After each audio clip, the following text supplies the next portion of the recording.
NOAA Weather Radio warning alarm system. We normally conduct the test on Wednesdays around 11:15 in the morning. However, if there's a threat for severe weather on Wednesday, we'll postpone the test until the next available good weather day. Be advised that the weather conditions will affect the signal quality of the broadcast. We'll activate the warning alarm tone for hazardous watches and warnings for the following counties. On 162.40 megahertz from Onondaga, those counties are Branch, Calhoun, Clinton, Eaton, Gratiot, Hillsdale, Ingham, Jackson, Livingston, and Shiawassee. On 162.425 megahertz from West Olive, those counties are Allegan, Muskegon, and Ottawa.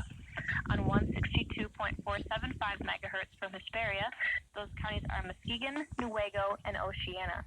On 162.525 megahertz from Mount Pleasant, those counties are Clare, Gratiot, Isabella, Mecosta, Midland, Montcalm, and Osceola.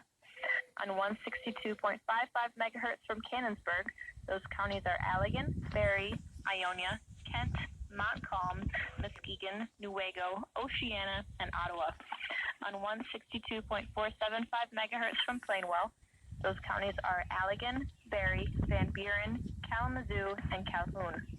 On 162.425 megahertz from Wolf Lake, those counties are Manistee, Wexford, Mason, Lake, Osceola, Oceana, Newaygo, and Mecosta. This concludes the test of the NOAA Weather Radio warning alarm device.